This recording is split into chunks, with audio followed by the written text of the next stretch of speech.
Welcome to Delaware Mini Medical School.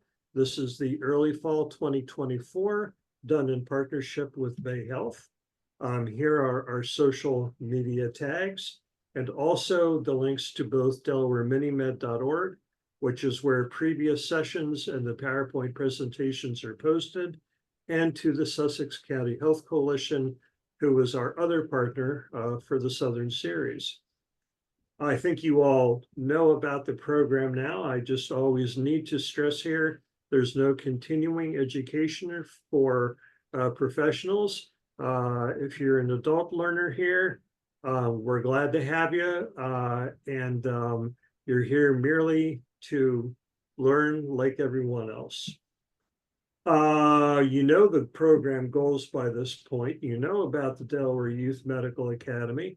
Just to remind you, you're in a webinar, not a Zoom meeting, so you can't see each other. Please use the Q&A feature. Don't ask questions of a personal nature, about yourself, about family members, or about the presenters. All questions will be addressed to the best of our ability, either by staff, myself and Christy, or we'll defer other questions directly to the presenter. You do need to stay through the entire presentation. However, once the Q&A starts, is the time when you can leave. But as always, that's when a lot of the good stuff comes out. Today we are at Kimberly Westra, CRNA, MSN, DNP. And I hope she'll explain what all of those initials stand for. And at this point, I'm going to turn it over to Christy Handley, Sussex County Health Coalition, for Kimberly's introduction. Christy. Great. Thanks, Kim, and welcome to Kimberly and everyone that can join us this evening. Just a little bit about our speaker. You can see her biographical information here. And as Tim said, as we record these sessions, you'll be able to look back and see all of this information as well. So Kimberly is here. She is the Chief CRNA for Bay Health. And again, as Tim said, she's going to let us know what all of those little acronyms and things after her name mean. Her education, as you can see there, she had her Bachelor's of Nursing from Towson State University, Master of Science in Nurse Anesthesia. All right, Kimberly, say that for me. Anesthesia, right? St. Joseph University, Doctorate of Nursing at Chatham University, and her MBA in Healthcare Administration and Finance candidate, Pattern University. You can see her career is very extensive there, from the Mount Washington Pediatric Hospital, Johns Hopkins. She was in the operating room, Towson Surgical Care Center. She was in Greater Baltimore Medical Center, again, Johns Hopkins, the Einstein Medical Center, University of Maryland. She's been at Reading Hospital, Tidal Health, BB Healthcare, and at Bay Health as the Chief CRNA. She has some accomplishments and memberships here as a professional and academic lecturer, American Association of Nurse Anesthetists. She is PA Association of Nurse Anesthetists. She is the Friends of Nursing Award from the Lehigh Valley Hospital and the Spirit of Nursing Award from Towson State University. Again, let's give her a warm welcome. Thank you for joining us, Kimberly. All right, I'm going to share my screen briefly just so I can get that housekeeping piece out of the way. And bear with me while I turn to the multiple monitors. Can everyone see my screen? Yes, we can. All right. Well, I'll tell you a little bit about myself. So I have been in healthcare for quite a while, since the late 90s. And I jokingly say I've had every job in the OR because I used to be a nursing assistant. I used to support the OR. And I seem to look around at the different jobs in what we call the operating room theater. And I really just sort of continue to want to learn like you all in this call. So I've had the OR nurse job. I've been an RN first assistant. And then I used to look up at the top of the bed and I saw these people behind the screen, the drapes. And I said, well, that looks like a great job. And I went back to school for advanced practice nursing to go into nursing anesthesia. So I'm from Maryland. I didn't have any schools in Maryland. So I wound up going to Philadelphia and spent a good portion of my career in the Philadelphia and suburbia area. And then as I've come toward the end of my career, probably the last 10 years, I decided to move home to the Delmarva area. So it's a great team here at Bay Health. We have a lot of great opportunities in the hospital at large, not just in advanced practice nursing, but just in healthcare. And I would encourage you, whatever you think about doing, love what you do. Because if you love what you do, you never go to work another day in your life. And if you really are into helping people and supporting people, healthcare is an amazing opportunity really to help others. You will always have a job. There are always hospitals and people that need care. And the great thing about nursing at large is there are so many kinds of types of nurses that you could, get involved with. Floor nursing, specialty nursing. My role is nurse anesthesia. So I can't speak enough to what a great pathway healthcare has been for me. And I encourage all of you to really explore and continue to do what you're doing to dive into what is healthcare and what could that opportunity be for me. So with that said, acids and bases actually sounds kind of like a boring talk, but you would be surprised to find out that every day your body is dealing with acids and bases. Every day that you sit down and you eat a meal, you're actually dealing with acids and bases. In our stomach, we have a high level of acid, and we eat different foods, which we'll talk about, that our body balances. The body is an amazing thing that is created. We are constantly in a state of trying to maintain what's called homeostasis, which is a balance.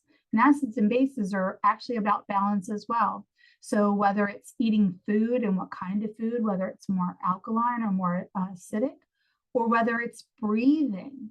Every night when you close your eyes, the reason that you don't stop breathing is because your body has these homeostatic mechanisms, which are mechanisms that regulate the different systems in your body.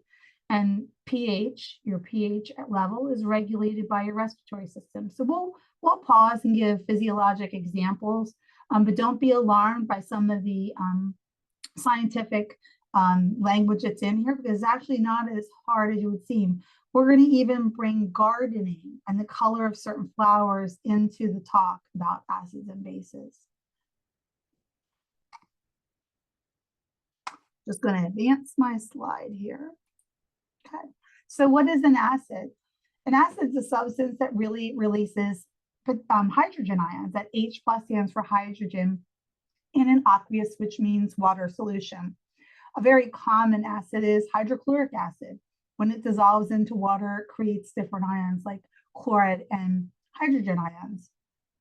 Hydrogen ions and chloride ions are very small. So when we get to the portion where we talk about breathing, we'll talk about how our body naturally actually changes some of these larger compounds into smaller ions that then can maintain that physiologic status that we talked about.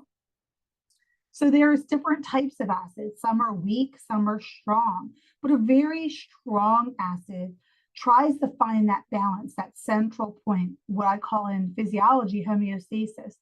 So a strong acid tries very much to balance itself and release those H ions. So again, it tries to find that balance where the H ions leave the acidic solution and go into the aqueous water solution. And we'll give you some examples of that.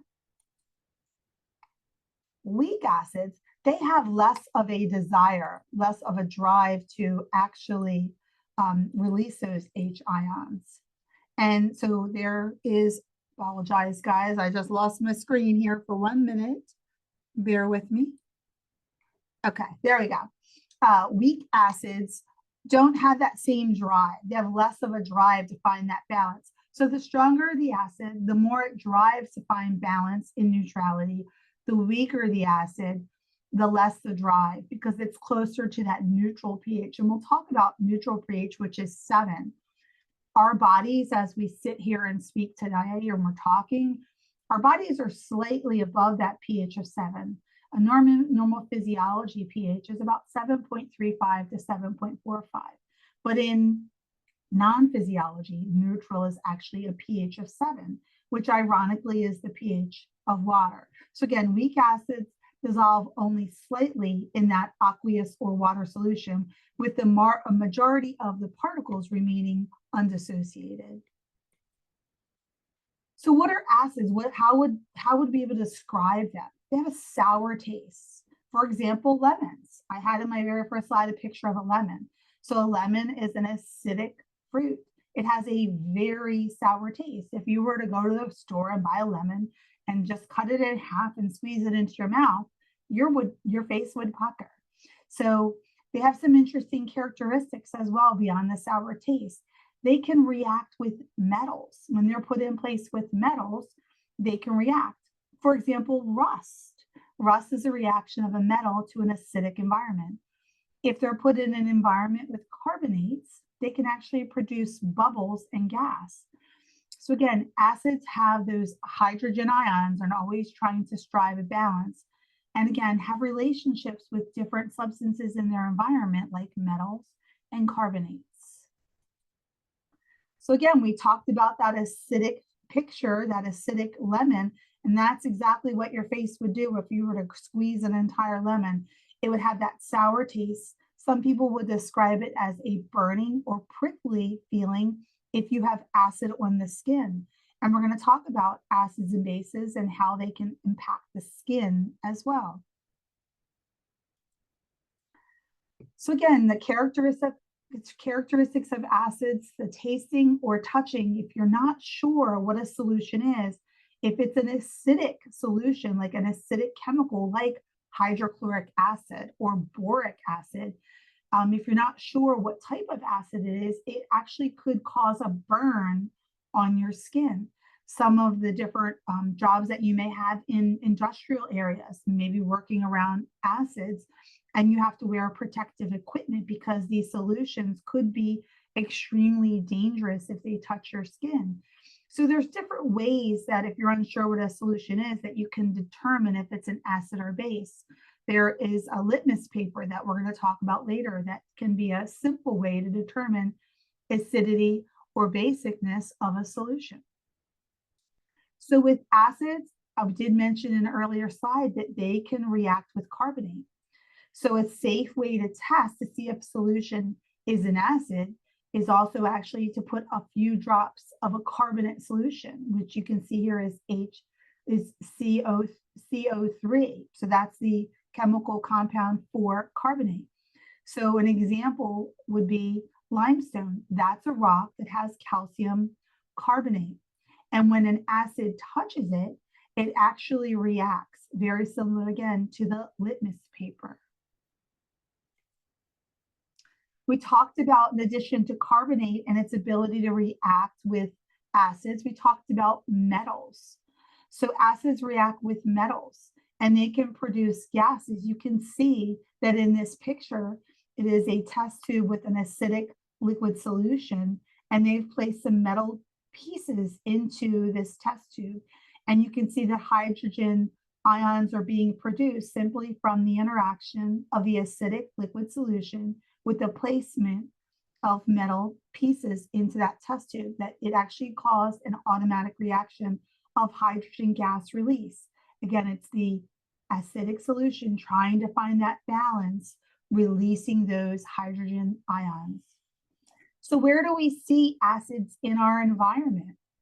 Well, the Tide dish detergent or the Arm & Hammer that you have in your basement or wherever you have your washing machine, detergents have acids like sulfuric acid. Car batteries, the car that you drove in today has acid within the car battery, again, sulfuric acid. Something as simple as ethanoic acid lives in vinegar that you have in your kitchen. Many of your glues or adhesives also have ethanoic acid, and many of your chemical cleaning products or have hydrochloric acid. They are used for sometimes the leather cleaning processes use hydrochloric acid in addition to metal cleaning processes. Maybe if you have something that cleans your silverware, a lot of those have acid in them as well. So again, characteristics of acids: sour tasting, low on the pH scale, which we'll talk about, want to release H ions. They want to strive to find balance. And these are the chemical equations for these said named acids, like sulfuric acid when listed in solution, would be listed as H2SO4. And in different levels of chemistry, if you were to take chemistry courses, you would actually balance equations looking at how these different molecules would try to find balance and neutrality. Acetic acid is very common, HC2, H3O2, very common acidic. Citric acid, another very common acid that we see. Again, just some examples of what these chemical equations look like and what they may look like as you try to balance those chemical equations.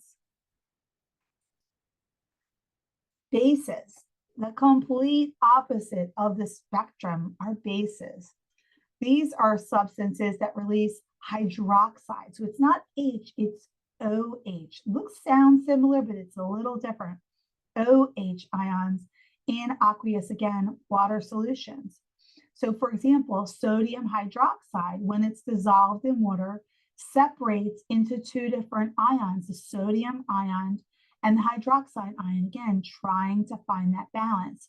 And you can see in the picture below that the sodium hydroxide, as it again tries to find that balance, is broken down into sodium and hydroxide ions. Again, always looking for balance. Nature is always looking for balance. What are the characteristics of bases? Very different than our acids. We talked about lemons and that sour. Bases actually taste bitter. They're very bitter.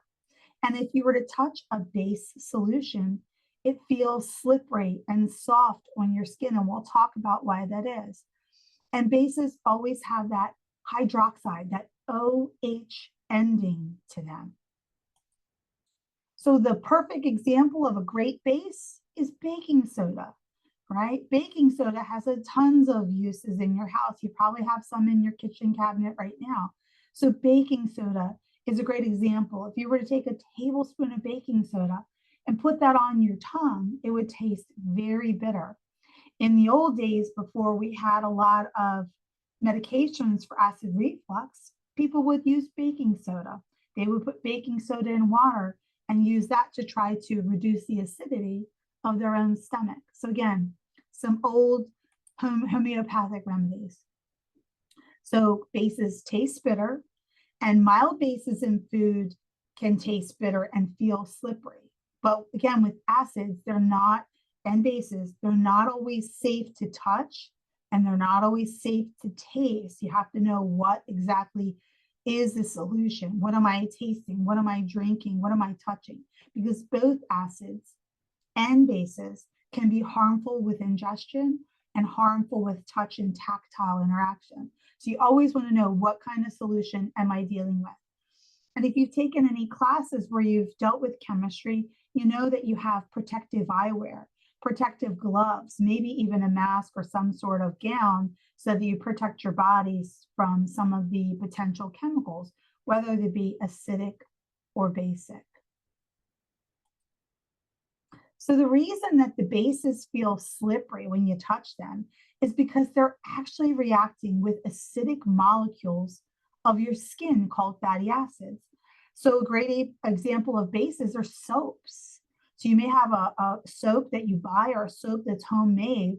And when you touch soap in your hand and you use soap to wash your hands, they feel slippery. Well, that's because those basic bars of soap or basic weak base soaps are actually reacting with the fatty acids on the dermis of your skin, and they create that slippery or soapy feeling. So again, they feel slippery, and that's exactly how soap is made. We mix a base, usually sodium hydroxide, with a fatty acid, and that's how soap is made. Soap can be made at home, not just bought at the store.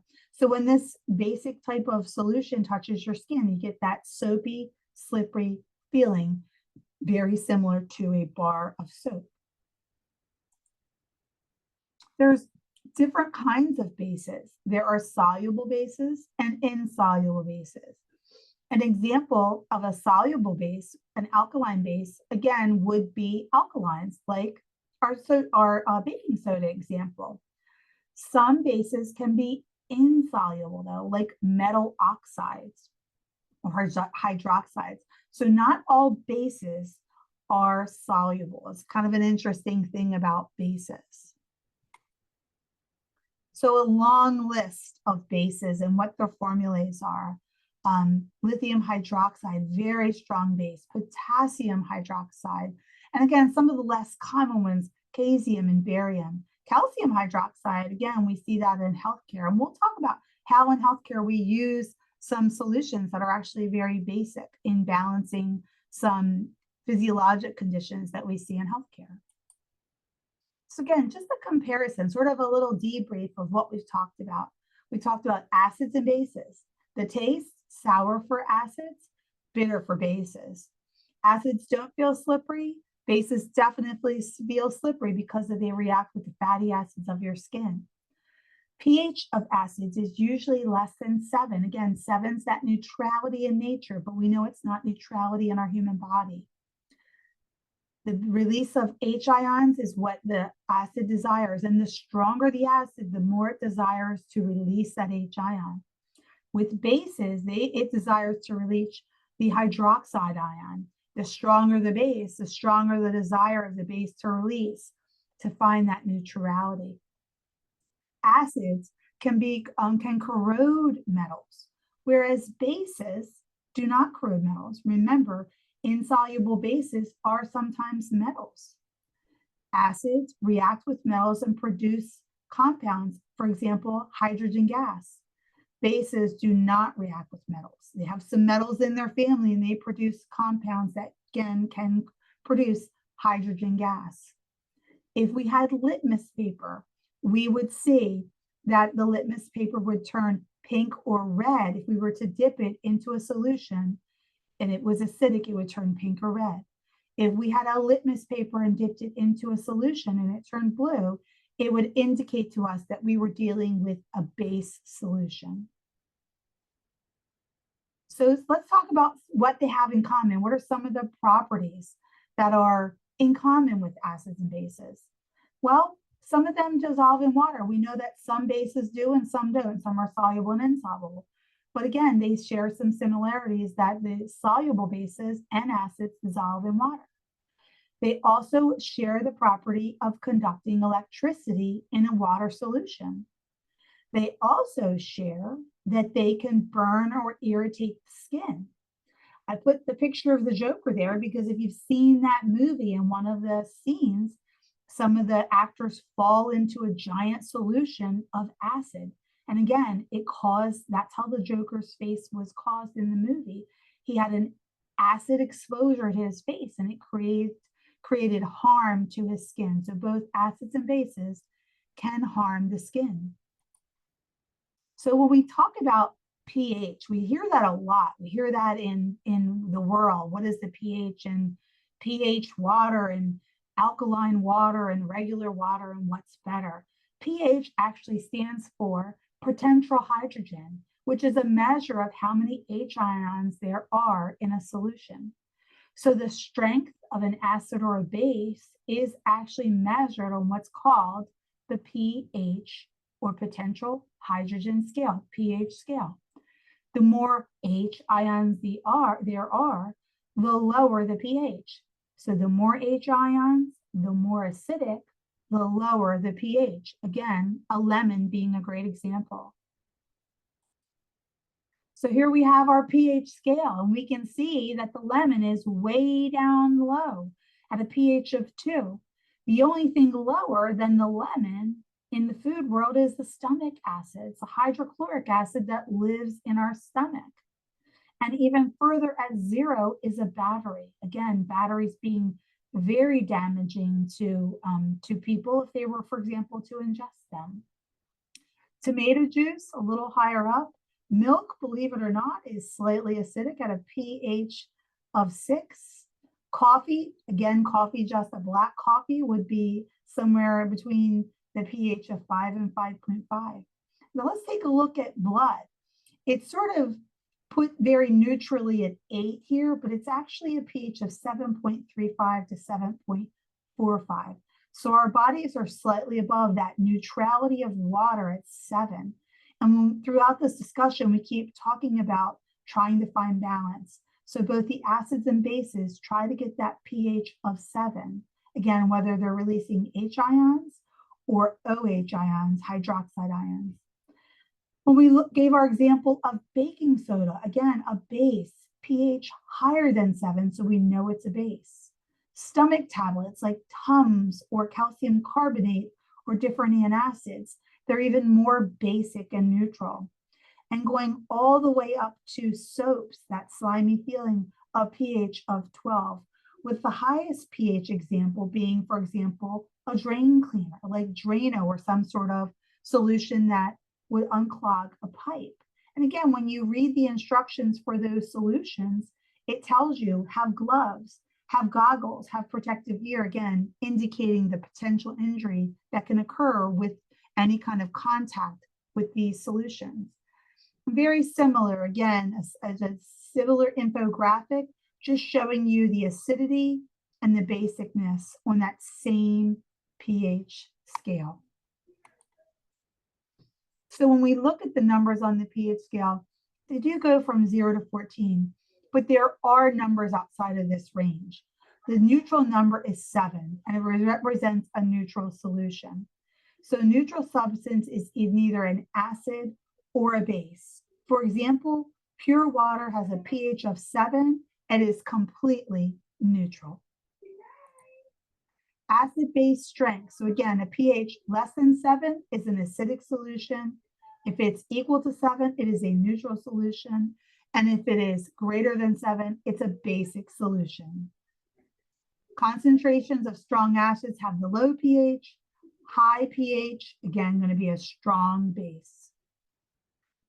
So we talked about litmus paper, and litmus is a plant extract that can be either blue or pink.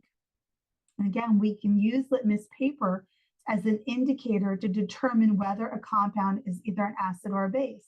And we're going to give you an example of how sometimes plants can tell us what kind of soil they're sitting in based on what kind of blooms they show us.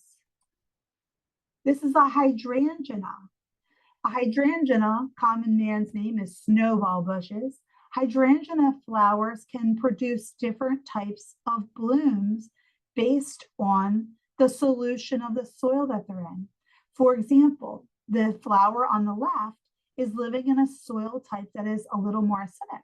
Some gardeners will put different solutions on top of the base of the plant to turn the actual hydrangea blooms pink. They will increase the acidity of the soil, where other gardeners will desire a blue blooming hydrangea, and they will add different food substances over the base of the plant to turn the soil more alkaline, and that would again turn a hydrangea plant blue.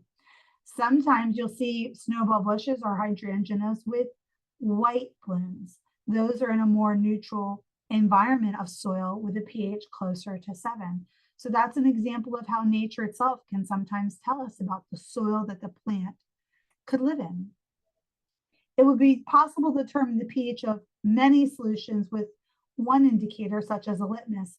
But again, there are more sophisticated tools, but that is probably the most basic way to tell an acid from a base is the use of litmus paper. When you look at your testing of the water of a pool, that's an example of a more sophisticated testing kit where you can see different colors within the spectra, looking at the pH in addition to the flora within the pool when you test water in a pool. So again, when an acid and a base react, there are characteristics, they are really destroyed. So if you were to take a lemon and put it into water, you destroy some of that lemon characteristic because you neutralize it. So if I were to take lemon juice and put it into a large pitcher of water, and I were to take and desire to drink that lemon water, it would taste very different from drinking pure lemon extract. So that's an example of neutralization. If I were to take a tablespoon of baking soda and put some of that to taste the bitterness, then change that theory and put it into a large pitcher of water, I would neutralize that characteristic again by putting those those acids and bases into water. It's called neutralization. So again, salts can also be formed when some of these neutralization processes occur, sometimes as those acids or bases desire to find that pH of 7 and find true neutrality. Sometimes byproducts can be formed like salts. The salt can or cannot be insoluble. It's not salt like you think on your table with your pepper. It's a salt in the chemical sense. So some of the salts are insoluble, and if that's the case, sometimes you'll find something called a precipitate. When we deliver medications at the hospital, we have to be very careful knowing what kind of medications we're delivering, because sometimes those medications, when they come in contact with each other, can produce what's called a precipitate. So we look at what medications can be combined in close proximity within the same IV tubing. If those medications come too close to one another, they develop exactly this, a precipitate, which sometimes could be dangerous for our patients. So we have compatibility charts with different acids and bases, medications that represent acids and bases, so that we know what medications can be in combination to avoid this chemical reaction causing a precipitate. So again, acids and bases work together sometimes to find that base, and sometimes precipitates, insoluble or soluble, can be formed, and we sometimes call these salts. So the best example I'd like to offer you, probably something you may be familiar with, is locals. Maybe some of you on the call have had work done to your tooth, maybe a filling put in, you maybe had to have a filling from your dentist, or maybe you had to have skin numbs to have a mole removed. And a great example of a weak base is our local anesthesia medications. I work in anesthesia, so we work with local numbing medicines all the time. So when we look at locals, we look at them, they are actually weak bases. And then we inject them into the skin, and they go through the sodium channels, and they try to find balance. Once the local goes into the cell, it becomes ionized. We talked about that balance, and it creates a reaction where it actually blocks the sodium channel. The sodium channel is how your nerve actually feels pain.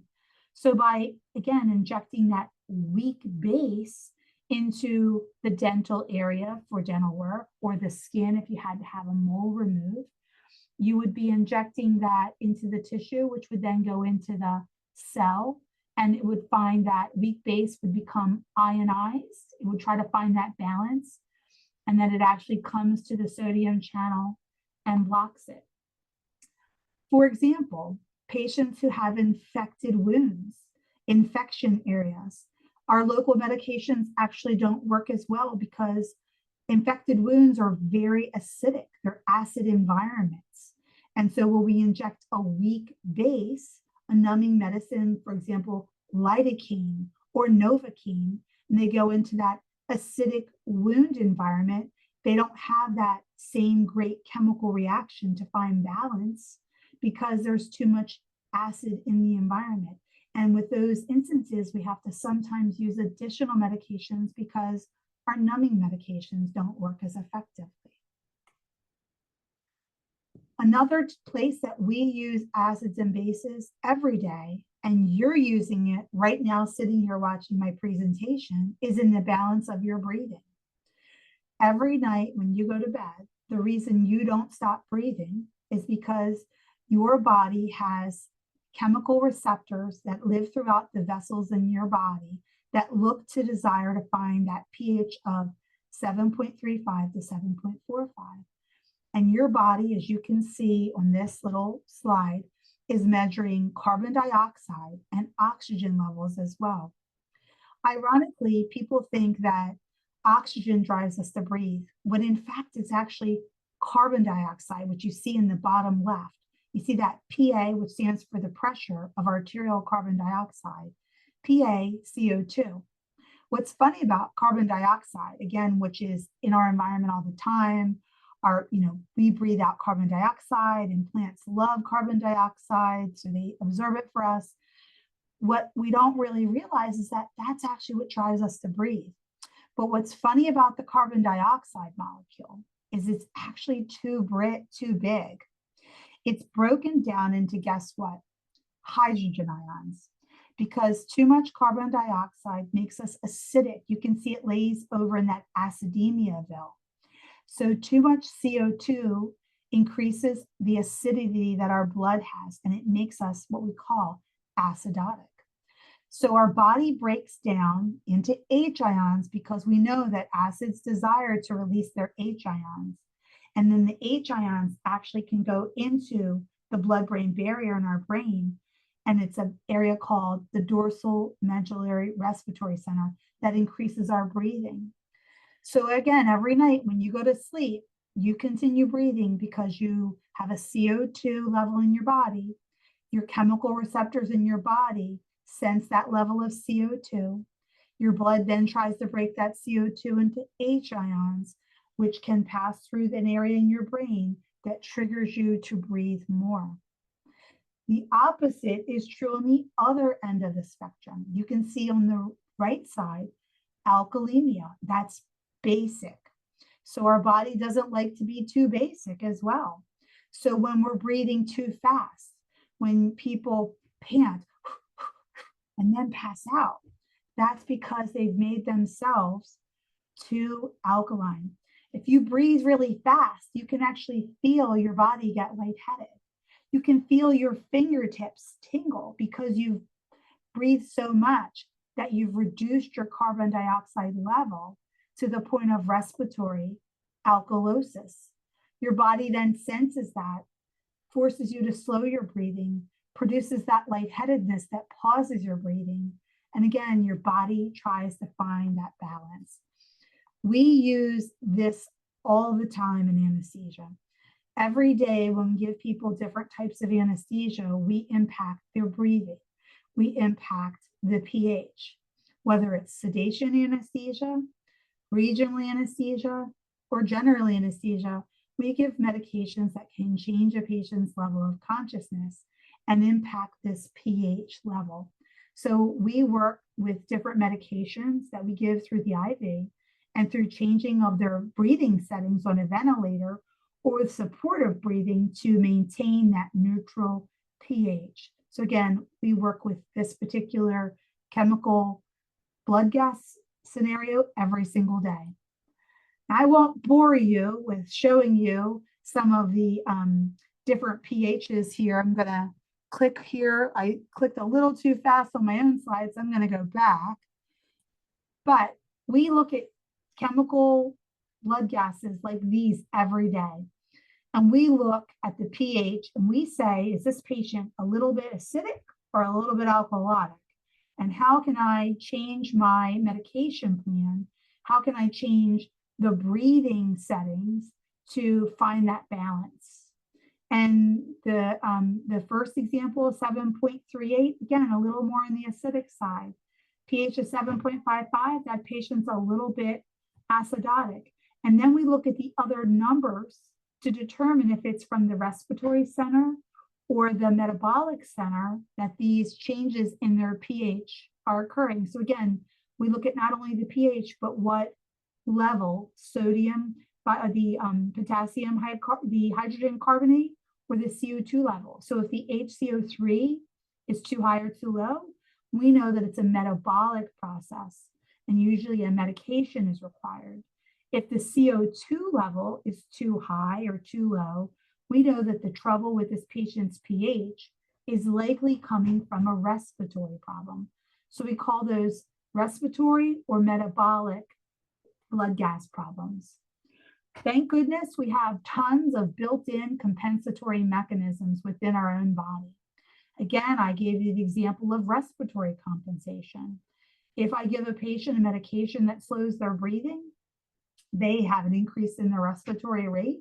Sometimes, depending upon how strong that medication is, I may need to help them with their breathing.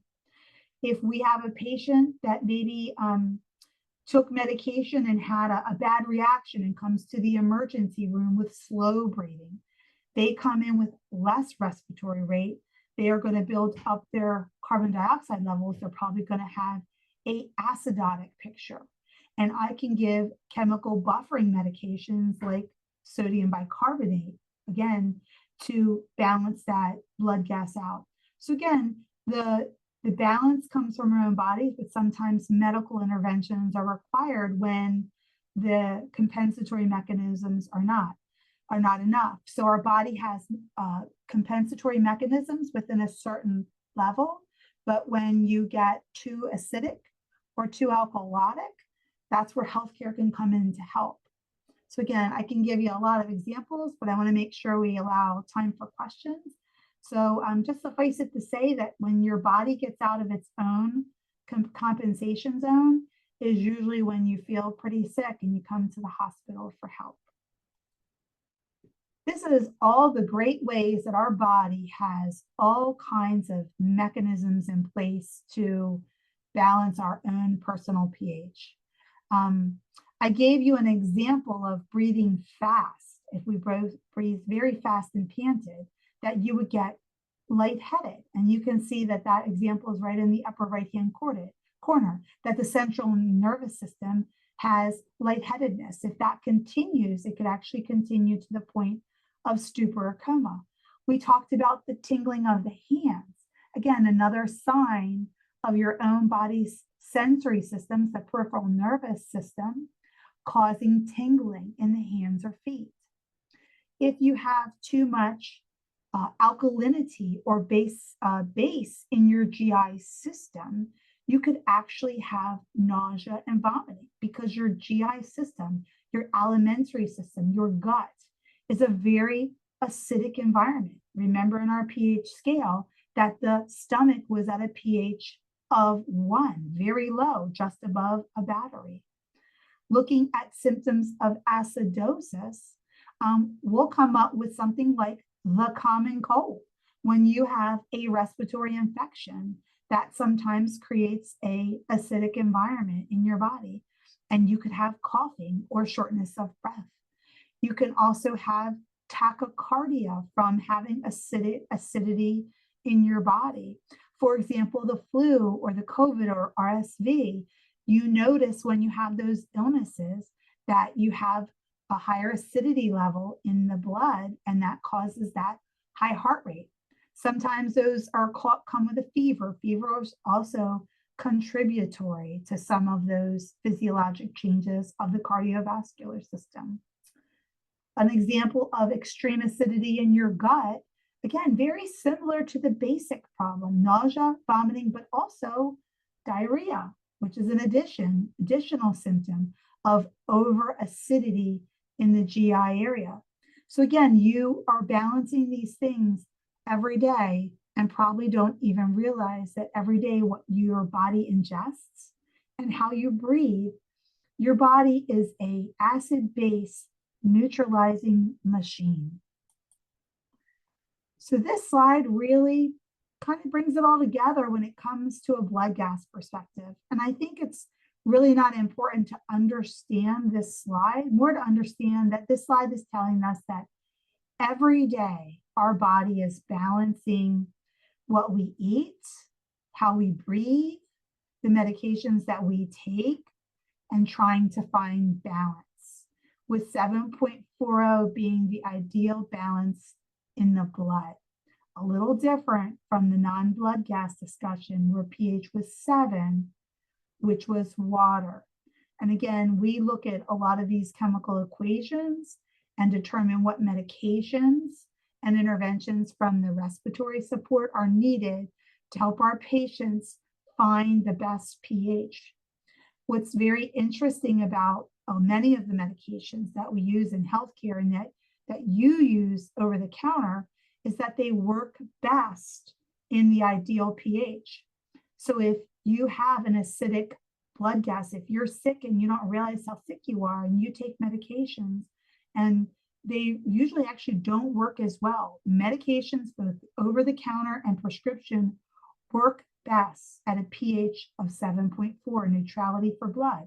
So we oftentimes will do a lot of different processes to find that blood gas, get it to the perfect level, because we know many of our medications like antibiotics or drugs that help your blood pressure or heart rate, they are most effective at a pH of 7.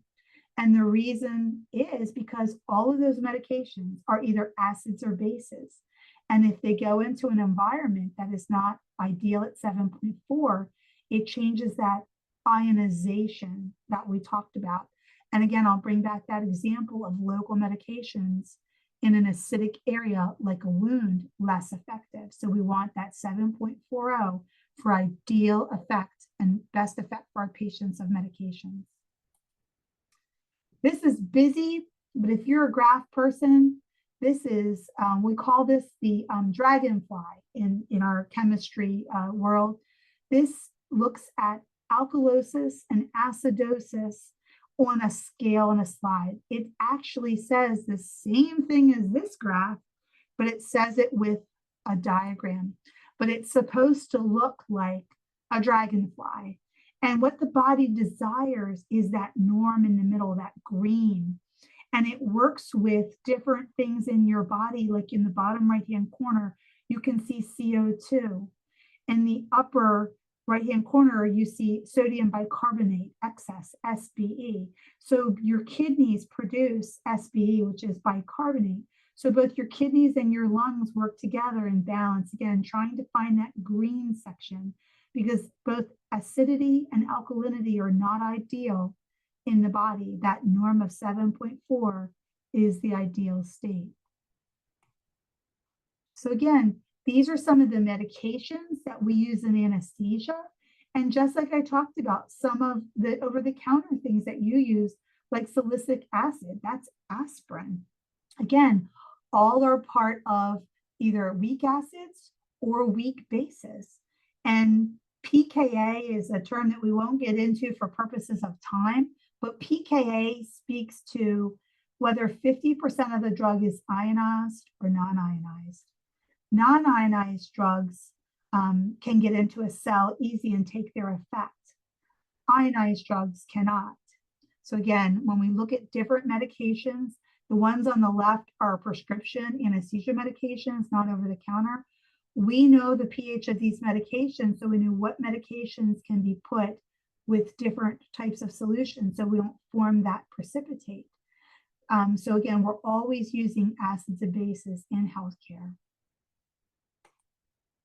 And this is the beach, which has a lot of salt and sodium. And again, it's somewhat a little bit neutral because it is water, but it has salt in it, so it's slightly acidic. I'm going to open up time for questions, discussions. All right, let me see.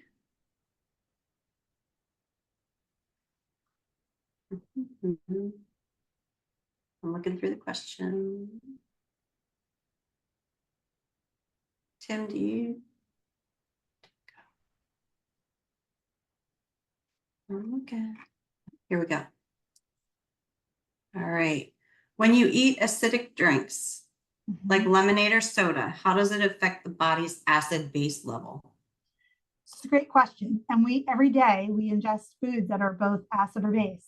So when you ingest a soda, right, has phosphoric acid in it, it not only bothers your stomach, it can bother your teeth. So a lot of the caries that we get when we put foods through our mouth, it impacts us health-wise because it actually is erosive to our teeth beyond the impact of sugar. When that acid then goes into our stomach, it is a pH of 2 to 3 in our stomach. Our body then produces gastric acid that help break down the soda and different foods into a more neutral state, getting towards that pH. So our own stomach juices, hydrochloric acid being the primary one, gastrin is another acid that's produced, will dissolve the food substances. The more acidic items that you ingest or eat, the more it can actually irritate your stomach. So for example, if you were to decide to live on a diet of lemons for a week, you would increase your risk of a gastric ulcer because your gastric pH, your stomach pH, would reduce even further than its normal state of 2, a pH of 2, and you would cause damage to the cells of the stomach lining because you would have changed your own pH in your own stomach. Corollary example to that is if you were to decide to ingest baking soda for a week, you would probably cause a change in your stomach lining because your stomach would increase the production of hydrochloric acid and gastrin, and you probably would begin to have an erosive ulcer or breakdown of the stomach lining, causing damage to the cells of the stomach. So as soon as whatever food you ingest comes into those lips, it actually starts impacting your body and your mouth. It impacts your teeth, and then it goes down into the stomach. You also are impacting your esophagus.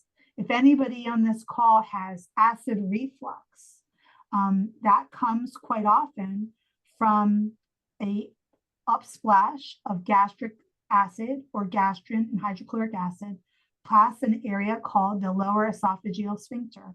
So we have a circular muscle that closes at the top of the stomach to keep stomach acids in the stomach. When that esophageal sphincter gets loose, or we ingest so many acids in our stomach that, or we're so full that the acids bubble up into our esophagus, it actually damages the esophagus. We call that erosive esophagitis. You could have erosive gastritis. The example of ingesting lemons or baking soda would cause erosive gastritis. Good question. Can you please dive more into the schooling you had to take to get to where you are now? Sure.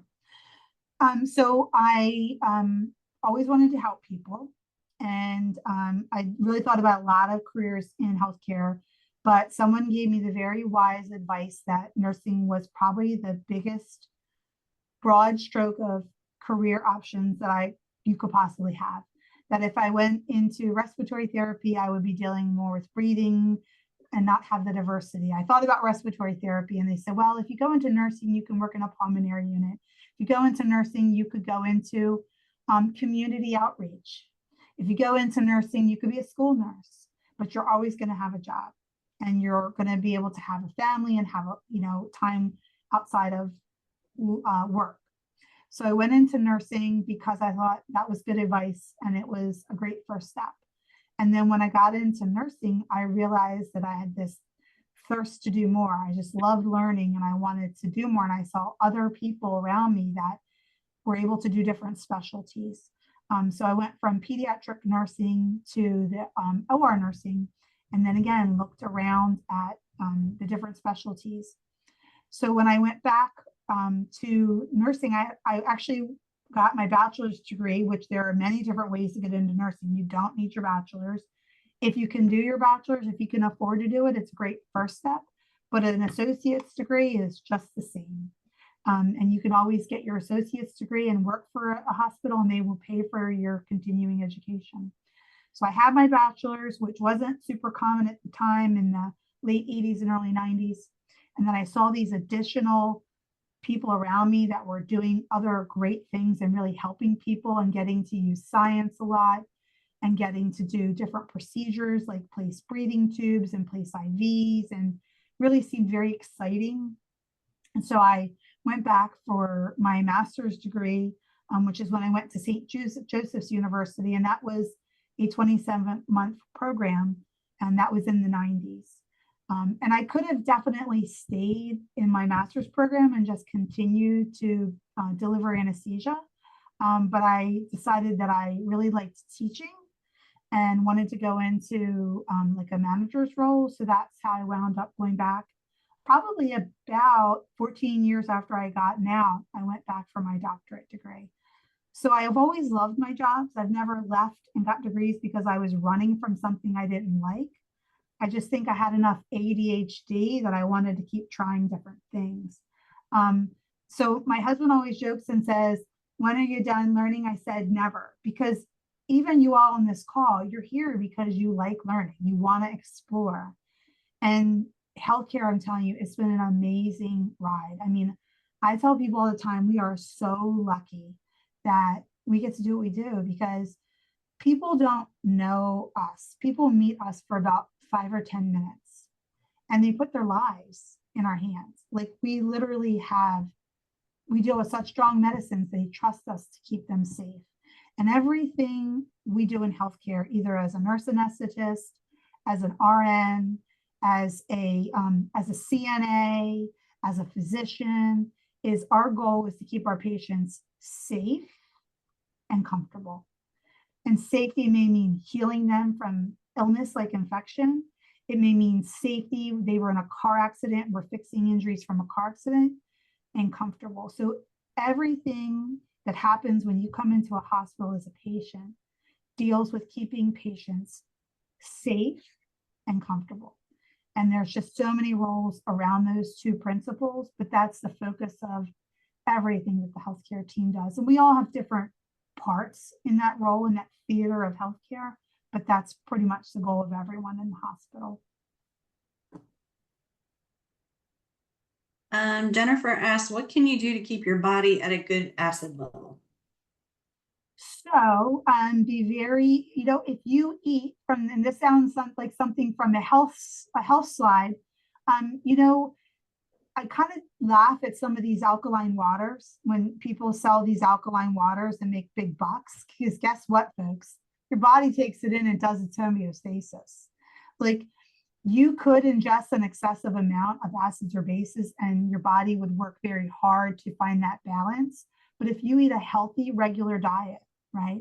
If you're eating regular food groups, if you're not ingesting too much soda and you're only doing things that are, acidic or basic in moderation as a treat, you're going to maintain that homeostasis. So honestly, keeping a healthy food group diet is really all that you need to do, because your body does the rest. It's when we try to mess with Mother Nature and we try to do all these crazy trendy things like alkaline water or different things that they sell over the counter, that we kind of mess up Mother Nature. If you stick to the basic food groups, your body will do the rest. All right, I'm going to combine a couple questions here. How do you measure the pH of the human body, and how do you test for how acidic your blood is? Sure. So we go to an artery, and the most common artery is the radial artery right here. When people feel your pulse and they say, let me check your pulse, that's actually the radial artery. That's one of the strong, easy to reach points. So you can reach down on your hand right now and feel your own pulse. Use these 2 fingers. Don't use your thumb, because you'll feel less tactile sensation. So we use these fingers because we feel better with them. So you use those 2 fingers, you feel that thump underneath your fingers. That's your radial artery. We actually stick either a needle in there and pull one sample out, or we put something called an arterial line, which is a special IV that goes into the artery. In a large operation like open heart surgery or spine or brain surgery, we routinely put those in after you're asleep. And we pull samples of blood every half hour to 1 hour, and we send them through a specific machine that actually pulls out and gives us, and I'll go back to that slide, it gives us these readings right here. I'm going to pull my slide up.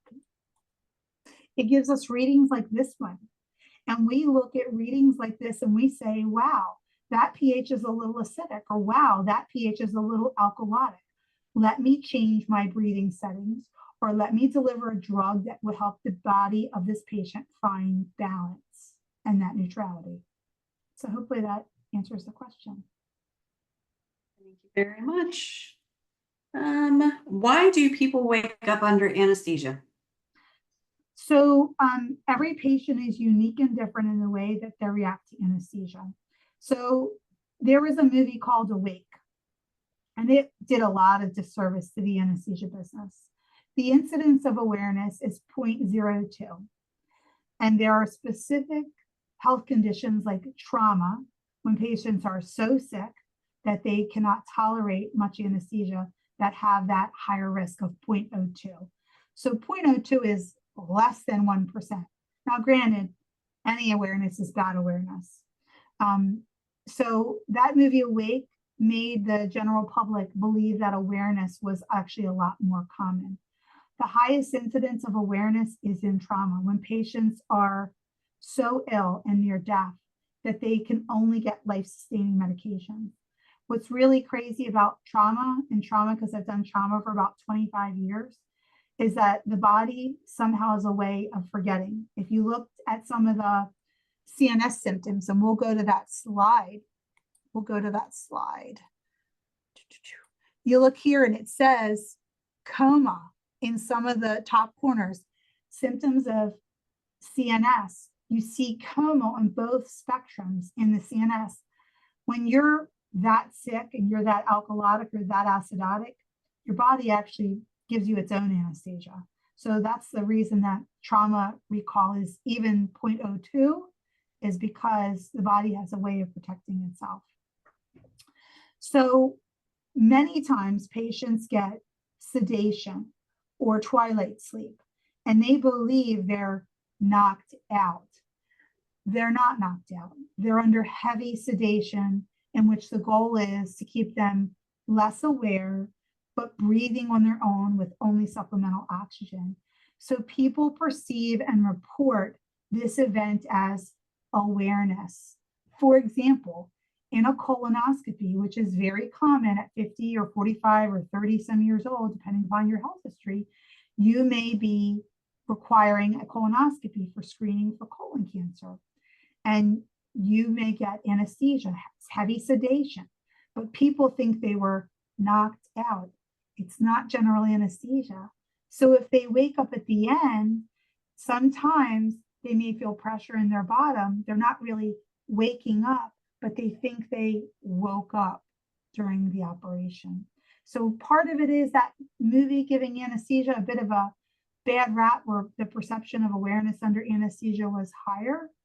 And part of it is not really understanding what kind of anesthesia is expected, so that the patient understands the expectation of the level of anesthesia that they're having. What positions other than doctor and nurse are trained in anesthesia? So it's a great question. So there are anesthesiologists and there are nurse anesthetists. And sometimes we work solo, sometimes we work by ourselves without physicians, and sometimes we work in team models. In the hospital, we work in a team model in all settings. We have a doc that works with us that may be covering 2 or 3 rooms where a nurse anesthetist is actually giving the care. The doctor will come at the beginning and be available to us. We're in constant consultation with them about the plan, but we look at the patient's health history together. We review the plan of care, and then we decide this is a good plan for that patient, and these are the medications and the doses that we'll use. They're never more than a few footsteps away from us at any time if we need them. In some settings, especially in rural America, there aren't enough physicians, and nurse anesthetists actually give sole care. Even in the state of Delaware, we have the ability to practice in solo settings.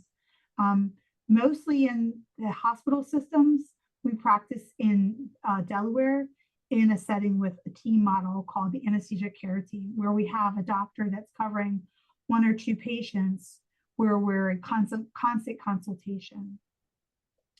So again, you could be either a nurse anesthetist, you could be an anesthesiologist. A nurse anesthetist usually has 8 years of healthcare training. The minimum entry level since 2014 is actually a doctorate, so you will graduate with your doctorate degree. And the programs are anywhere from 30 to 36 months, so roughly 3 years.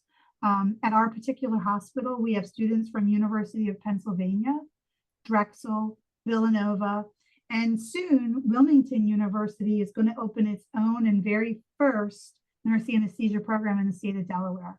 So we're really excited that we're going to be one of their rotations, and we're excited to partner with them with that. That's great news. Can you talk to us about why you chose CRNA as your career and any of the barriers you overcame along the way?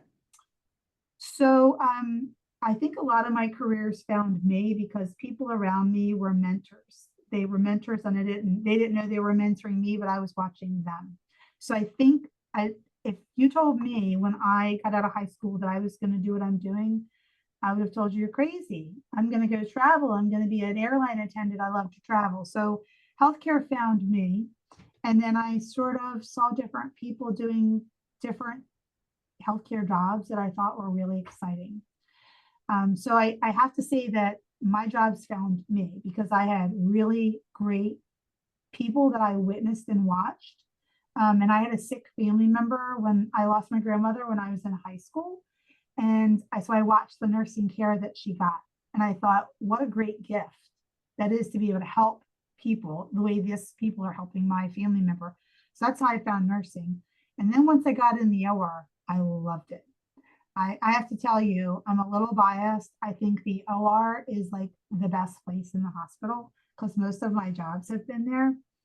And the reason I like the OR is because there's a beginning, a middle, and an end. You come to the OR because you need some kind of intervention. We give you the intervention, and then you recover from the intervention. So it's a very concrete kind of place.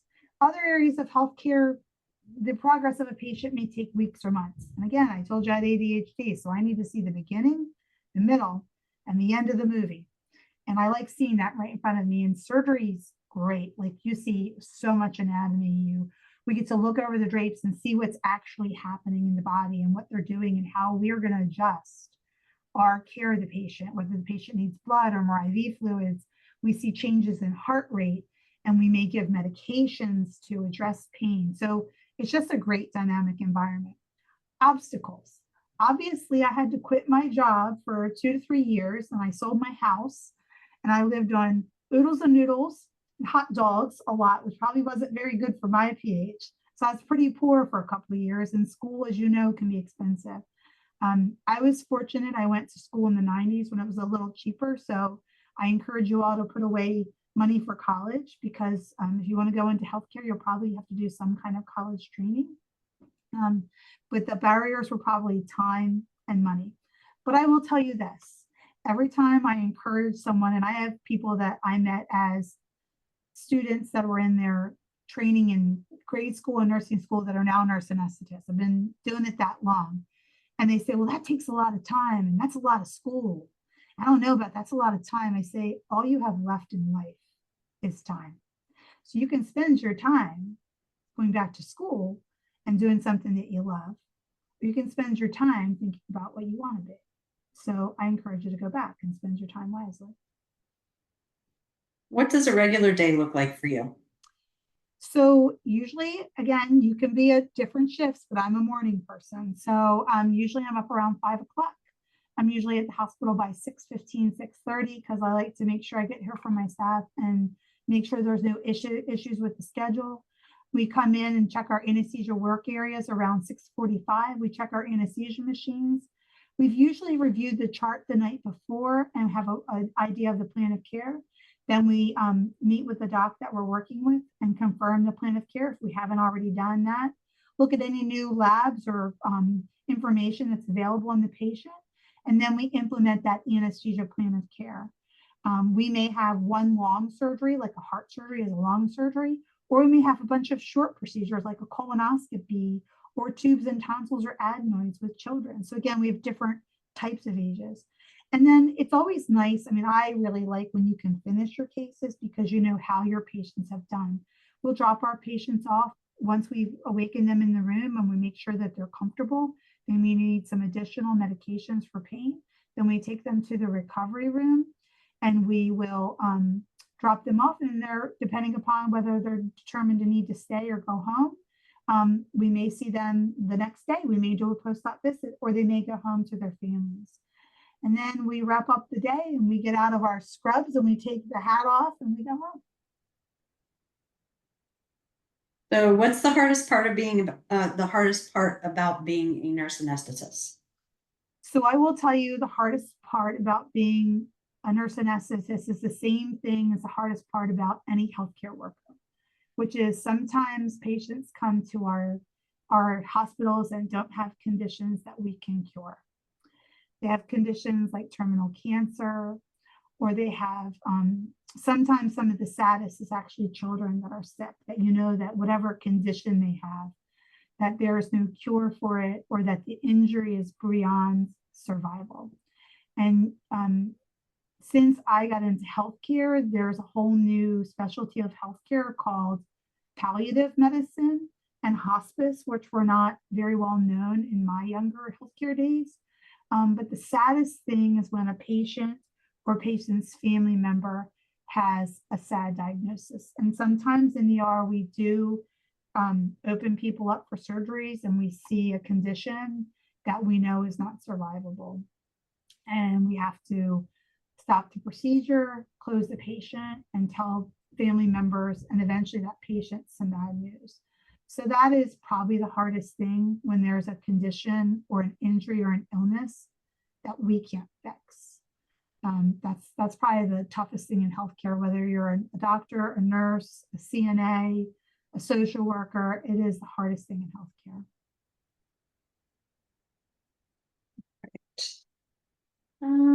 Let's see. If you wish to further your education and become an anesthesiologist, what steps do you have to take? So if you want to go to anesthesia to be an anesthesiologist, you would need to complete a 4-year degree in some type of science, bachelor's in science, bachelor's in chemistry, some sort of science degree.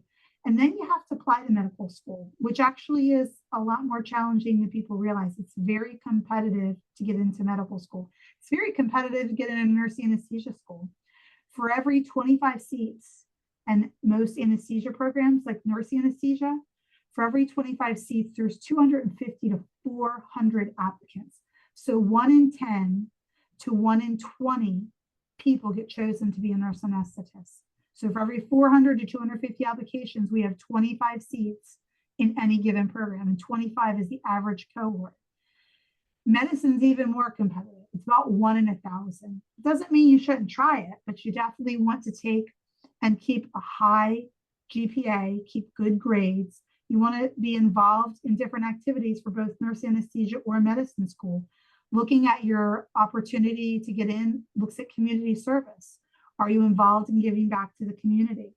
Are you involved in things like Meals on Wheels? Are you involved in the Red Cross? Are you involved in Habitat for Humanity? So looking at community service is also a part of your entrance into both medical school and nurse anesthesia school.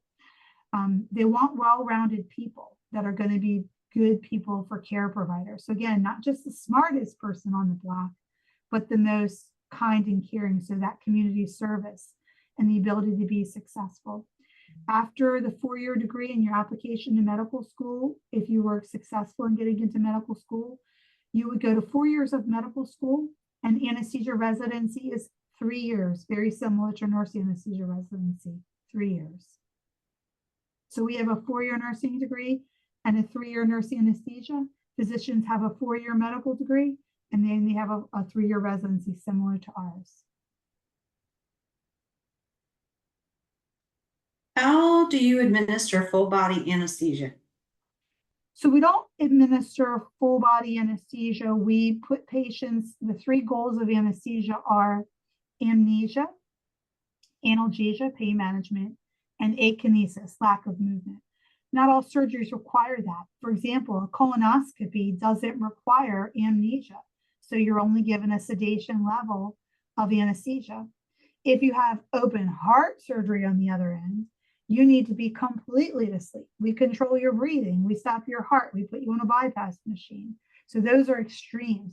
So full body anesthesia is really what you might think of as general anesthesia, when we completely obtund your ability to have awareness through medications, both inhaled and through the IV sedatives and amnestics and hypnotics. And we wake you up when your surgery is over. That is general anesthesia. That's what I think maybe you would think of as full body anesthesia. All right. I'm looking here. I think you talked about how many years will it take to be in college if this has to do with something, a different degree, and we can answer that later. Why are wounded areas typically more acidic? Does wound treatment require you to neutralize it before treatment? Yeah, so the pH of bacteria and viruses that cause infection in our skin, because remember we have fatty acids. So for example, say you had an infection on your skin, the bacteria and viruses and germs actually produce acid. So it's the germs that cause the acidity to increase. Many of the antiseptics or antibacterials work to injure the organism that's causing the infection. In addition to antibiotics that you may ingest, they seek to stop the offending organism. The pH that solutions that you may put, the solutions that you may put on, like we use something called tannic acid. It's actually very dilute bleach water. That can actually also sometimes change the pH to help kill those germs, but you're not actually going to use bases or acids to fight infection. You're going to use topical solutions, soaps and chemicals that kill the germs to stop the germs from making the acid environment in your tissues. And different antibiotics kill germs in different ways. Some of them rupture the membrane of the organism. Some of them reduce the ability of the organism to reproduce. So it's called colonization. So they lower the amount of the germ, like Staph aureus or S. epidermidis are very common infections on the skin. But sometimes some of our antiseptics actually can help change the environment so those germs die as well. So hopefully that kind of explained it. My example of the acidic wound was to talk about how some of our medications don't work as well in both acidic and basic environments. For patients who have had weight loss surgery, does their stomach acid level change? So patients that have had bariatric surgery, there's a number of different types. It doesn't change their pH. It really just changes the plumbing. One of the more common procedures is something called a Roux-en-Y, where part of the stomach is removed and made very small, about 30 cc's or 10 or 12 tablespoons, if you want to think about something that you can visualize. So that smaller size of stomach, when you put a little bit of food in it, feels very full, and they get a feeling of satiety or fullness. Their pH actually doesn't change in many of the bariatric procedures. They are at risk, however, because they have that changed anatomy or plumbing of having that reflux because they have changed the structure. So that pH can splash up above that lower gastric esophageal sphincter, that smooth muscle we talked about, and they are at higher risk for acid reflux or erosive esophagitis. Tim, I think you had a question. Yeah, if you wouldn't mind, I've had this explained to me before, but I've never quite caught it. We hear about retrograde amnesia. Can you explain in simple terms what that means? So think about retro, what the word retro means, right? The cool thing is, by the way, if you ever get a chance to take Latin, take Latin. I know it's boring, but all of our medical terms come from Latin. And retro is a Latin root. So retro, is a big group on this audience. You think, oh, I'm going to go to a retro party. It's going to be back in the day, right? Retro, back in the 80s, back in the 70s. So retrograde amnesia is amnesia for things that happened before I delivered the medication to you. And different doses, higher concentrations of anesthesia medications, when they're given, can cause amnesia before you got the medication. For example, everyone on the call maybe has heard of a drug called Valium. Valium's a benzodiazepine. We use a cousin of Valium called midazolam, Versed. When we give this anxiety medicine called Versed, which goes in the IV in the tube, at higher levels, we can have people forget before they even got it because of the way it interacts with the brain. It works on receptors in the brain. So higher levels of medicine or particular types of medicine can cause loss of memory of events prior to when we gave them. When we give medications in higher amounts, sometimes people follow our instructions. They actually do things, but they say, I don't remember anything until you gave me my clothes back, and I wondered how my shoes got on my feet. Gotcha. Thank you. Sure. Good questions. Can you damage your body with any kind of anesthesia? What was the first part of that? Can you damage your body with any kind of anesthesia? 100%. Anything in this world without balance can cause damage, right? So we talked about a bunch of, lemon juice can cause damage. Anesthesia can be, we talked about too light, but we also can have too much anesthesia, where you can give doses that are so high that the body's heart rate and breathing, even with our support, can be too much.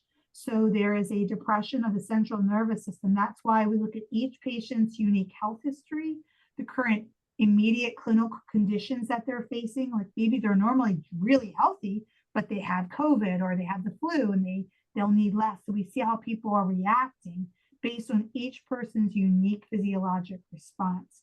So you definitely have to titrate what we call a margin of safety. And that margin of safety isn't a cookbook.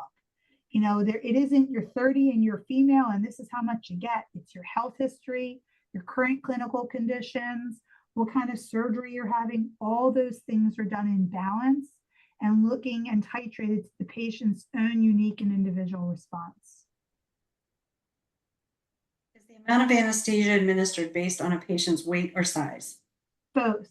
So it's based on their age. Pediatric patients are much more prone to have low heart rate. So we do a lot of medications preventatively. They make their heart rate higher.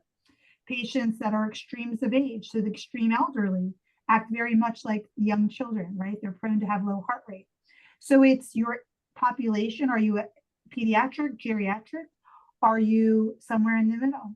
In addition to weight, and different medications are dosed on both ideal weight and actual body weight, depending upon what medication it is. So it's not your automatic, I'm overweight, I'm 200 pounds, I need to lose some weight. I may still give you an ideal body weight because that particular medication is meant to be most effective at ideal body weight. A good example of treating a patient is, I'm not as skinny as when I was 19, I'm a little heavier, but my lungs are still the same lung size as when I was 19. So your lung ventilation settings are based on ideal body weight, not true body weight, because I would actually damage lungs of patients who are on the heavier side. If I gave them more ventilation, their lungs are the same size inside, even though they've gained some weight. In the same token, when you're smaller, you again go by that ideal body weight. Sometimes I see individuals online adding alkaline into their water. How does this affect the body and what are these people hoping to achieve by ingesting it? You would have to ingest, they're trying to create that neutral pH, but you actually have to ingest a lot of alkaline water to affect the pH of your stomach. I have a friend who's the chief CRNA at NIH, and they actually do experiments and all kinds of crazy things at NIH. And they actually did this one, and they did it off record. They had a bunch of their healthcare workers drink a bunch of pH water. They bought a couple cases when that pH water came out, and they were only able to move the needle slightly when they did the litmus paper on their own stomach acids. So your body, with all that fancy alkaline water, is always going to seek to find 7 and find neutral. So you can keep drinking it all you want, pay extra money for it, but your body's going to do homeostasis. If someone drinks heavily and suffers from acid reflux, does this mean that the pH is probably off because of the drinking and causing acid reflux? So the ingestion of alcohol, like alcoholic solutions, can cause gastritis or an inflammation of the gastric lining, which increases the production of acids in the stomach. So again, that's kind of a heavy ingestion of a particular type of liquid that irritates the stomach lining, forcing it to make more volume of acids and a lower pH, a more acidic acid. And then if that bubbles up or that continues to come up in that volume and with that low pH, that's where that reflux can occur. Patients that have excessive alcohol intake also can get erosive gastritis and get esophageal or stomach ulcers, which again are sores or wounds in the stomach lining or in the esophagus. What are the health benefits of keeping your acid level at a good level? So again, I go back to that basic food group, right? Eating healthy. If you eat healthy, that's going to benefit you by eating healthy foods, vegetables, fruits, meats, cheeses, all in moderation, right? Because your body's then going to have the building blocks of food because you are what you eat, right? You eat junk in, junk out, right? So if you eat those healthy food groups, your body's going to do the rest, keeping that balance of 7. So eat the balanced food groups as recommended, and you will avoid any problems that could be caused by poor diet that lead to acidity or alkalinity health issues. All right. And then the last question I have, would you recommend private practice or hospital settings for new health professionals handling or working with anesthesia? So if you get into healthcare, I recommend you go to a large facility like Bay Health or I would recommend you get into a bigger environment with the most exposure possible of different kinds of care. The more you see, the more you learn, the more you soak it up. So the bigger the view you have, like what you're looking at, you know, the floors, the OR, procedural areas, the bigger and the more people you can interface with and procedures, I think the better. That's just an opinion. That doesn't mean you're not going to have a great experience if you go to a small practice, but you're going to be limited to what that type of care is and limited to the way things are done there. You may want to retire in a smaller setting, but I always encourage people to go to a big environment like a hospital setting and to expose themselves to as many kinds of care providers or healthcare workers and that they can. All righty. Kimberly, thank you very much. My pleasure. Very interesting. I have to concede, I walked away from the computer for a while and I came back to the hydrangea. Yeah. And I was trying to figure out what I had missed that brought us to flowers. Yeah. But Christy clued me in, and actually I'm a gardener and I had a sense of where you were going, but in any event. Yeah. So thank you again. Yeah. Next week, we're going to be learning about emergency medicine from Paige Generelli and Eric Lair. See you all next week. Thank you. See you next week. Bye. Thank Bye-bye. you.